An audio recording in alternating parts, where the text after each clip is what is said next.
오늘 설교는 제가 2025년 1월 첫 주에 했던 설교를 제가 다시 바꿔서 다시 한번 우리가 이것이 왜 중요한지에 대한 이야기를 좀 나눠보려고 합니다. 바리새파 사람이나 율법학자들이 예수에 대해서 불평할 때 그 사람들이 뒤에서 이렇게 수군거리다라고 얘기를 하죠. 투덜거리다 뭐 이런 겁니다. 바리새파 사람이나 율법학자들이 다 예수가 죄인들을 맞아들이고 그 죄인들과 함께 음식을 먹는구나라고 하는 것을 얘기하지 않아요. 그 몇몇 죽으려고 용감한 사람은 네가 나쁘다 뭐 이렇게 얘기를 하고 고발도 하고 했지만 대부분의 사람들은 저러면 안 되는데 이렇게 수근수근 한다는 얘기죠. 우리가 아는 무리 가운데서 예수를 들고 말들이 많았다라고 하는 표현에서 공동 번역에는 이러쿵저러쿵 하는 사람들이 많았다 이렇게 얘기해요. 개역 한글에는 수근거리는 사람이 많았다 이렇게 표현이 되어 있습니다. 그러니까 이 말은 누구한테 드러내놓고 말하기는 좀 어렵다라고 하는 얘기죠. 바로 이겁니다. 교회가 드러내놓고 말하기 어려운 교회라고 하는 것이 오늘 제가 여러분들에게 드리고 싶은 그 말의 초점입니다. 그것을 이제 헬라어의 원어로 따지면은 수군거리다라고 하는 것은 공귀조라고 하는 거고 13절에 드러내놓고 말하다는 이제 파레시아라고 하는 그런 표현을 씁니다. 그러니까 공귀조가 파레시아로, 그러니까 숨어서 궁시렁궁시렁 대다가 드러내놓고 말하는 단계.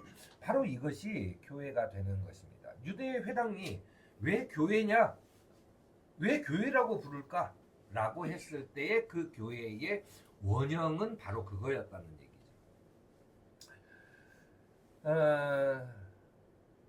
오늘 이제 성경에 나온 대로 그리스 말을 하는 유대 사람들이 히브리 말을 하는 유대 사람들한테 불평을 터뜨려요. 왜냐하면 히브리 말을 하는 사람들은 원래부터 그 동네에서 살고 있던 사람들이고 그리스 말을 하는 사람들은 디아스포라, 그러니까는 이민자죠. 그 디아스포라가 자기네 들어와서 같이 섞여요. 같은 유대인인데 저 사람은 그리스 말을 해. 그러니까 이민 갔다 온 사람은 어떤 사람은 일본어를 쓰고 어떤 사람은 미국 말을 쓰는 거죠.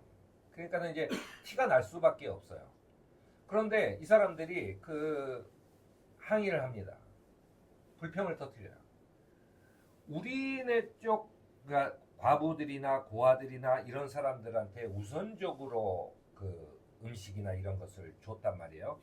그런 당시 그 당시의 과부라고 하는 것은 사실은 죽음에 내몰린 거나 마찬가지입니다. 왜냐하면 지금처럼 뭐 여성이 직장을 가질 수 있는 것도 아니고 그때는 오로지 남편의 수입에 완전히 의존해야 되는 삶을 살아야 하는 때라서 과부가 된다는 것은 엄청나게 큰 시련이죠. 그래서 했는데 아무래도 우리 쪽 과부, 그러니까는 그리스 말을 하는 이민에서 돌아온 이런 우리 과부들이 조금 더 나중에 받거나 아니면 좀 덜 받거나 그런 것 같다라고 얘기를 하는 거예요. 그러니까 이제 예루살렘 교회는 그러면 좀 잘하세요라고 하지 않고 형제자매 여러분, 신망이 있고 성령과 지혜가 충만한 사람 7을 여러분 가운데 뽑으십시오라고 얘기합니다. 그러니까 이들의 목소리를 한 번 들었다고 해서 그거 해줘라고 하는 게 아니라 이들의 얘기를 지속적으로 말해줄 사람을 뽑는 거예요. 7 집사가 탄생하는 거죠. 그렇게 해서 그 사람들이 얼마나 나눴는지 정확하게 이런 것들을 늘 보고하고 서로 이야기를 나눠서 하게 되는 겁니다. 또 누구는 지금 굉장히 병들고 어려워서 나오기도 힘드니까 그 사람들한테는 직접 갖다 줘야 된다. 조금 더 신경을 써야 된다라고 하는 이야기들도 거기에서 나온다는 이야기죠. 그러니까는 이게 드러내놓고 말하는 것이 그냥 무조건 댓글을 달거나 민원을 제기하는 것과 틀리게 서로 이야기를 한다는 거예요. 서로 토론을 한다. 제가 이거를 왜 중요하게 생각하냐면 성경에 성전과 관련된 데는 매우 독특하게 공통적인 것이 나와요. 그게 뭐냐면 에스라 느헤미야 시대에 바벨론에서 포로로 옵니다. 그 고레스 왕이 그 포로를 풀어주면서 옵니다. 그래서 우리가 이제 예루살렘으로 돌아왔으니 오랜만에 정말로 70년 만에 돌아왔으니 우리가 여기에다가 성전을 다시 짓자라고 얘기를 해요. 그리고 그 재정은 고레스 왕이 줬어요. 페르시아에서 받았단 말이에요. 그런데 이걸 짓자고 하는데 그게 이제 그 받은 걸로 다 되는 게 아니라 또 노동력도 있어야 되고 뭐 여러 가지 있잖아요. 설계도 있어야 되고 뭐 이런저런 일을 하는데 굉장히 잘 안 돼요. 사실은 계속 성전의 건축이 늦어집니다. 그리고 이제 거기에는 어떤 것이 있냐면은 내가 포로로 여기가 이제 내 집이고 내 땅이었어요. 근데 이제 포로로 잡혀갔어. 근데 다시 돌아오니까 다른 사람이 살아. 이 사람은 적어도 몇십 년을 거기서 산 거잖아요. 그러면 소유권이 누구한테 있는 거예요? 이 다툼이 엄청나게 있는 거예요. 이 다툼이 있기 때문에 뭐가 있냐면 사람들은 항상 저 사람이 성전 짓자고 하면 나는 무조건 반대해야 돼. 성전이 중요한 게 아니에요. 저 사람 의견에 무조건 반대해야 돼. 이게 갈등이 너무나 많아져서 성전 건축이 계속 늦어집니다. 그런데 느헤미야서에 보면은 첫 장에 이게 나와요. 이것을 고민하고 있으니까 백성들이 모여서 얘기합니다. 왕이시여, 성경을 꺼내서 우리에게 읽어주십시오라고 얘기해요. 그러니까 제2의 성전이 어떻게 생겼냐면 제1의 성전은 솔로몬이 지으라고 해서 지은 거죠. 그 무너졌고 제2의 성전은 그게 이제 예수님 이후까지 성전이 그대로 버티는 성전이 되는데 이 성전이 어떻게 지어졌느냐 첫 출발은 백성들이 성경을 읽어달라고 요구하고 백성들이 그것을 지고했다는 거예요. 권력가나 또는 제사장이나 이런 사람들이 주재해서 한 게 아니라 백성들이 시작했다는 거예요. 그게 핵심입니다.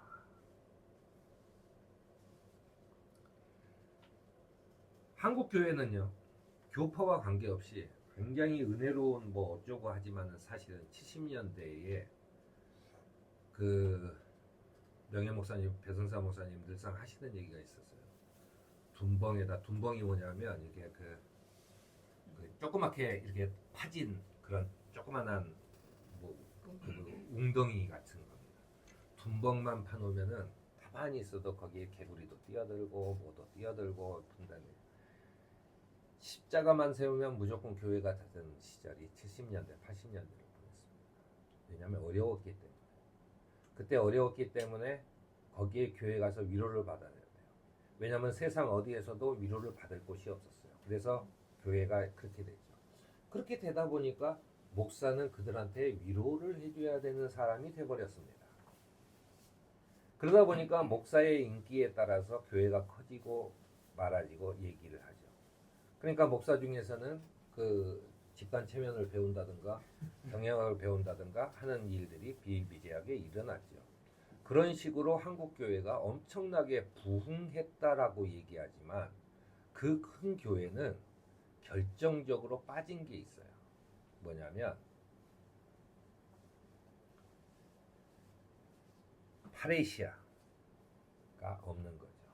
불평을 드러내놓고 말하는 게 없습니다. 질문하면 안 된다고 하는 것이 한국 교회의 룰이에요. 목사한테 덤빈다든가 성경을 무시한다든가 이런 식으로 어떻게 질문을 해? 라고 하는 거죠. 이게 한국 교회를 결국은 그 썩어가는 것을 도려내지 못하고 그 썩어가는 것을 붙들고 있다가 한국 교회가 망해갑니다. 그러니까는 사람들은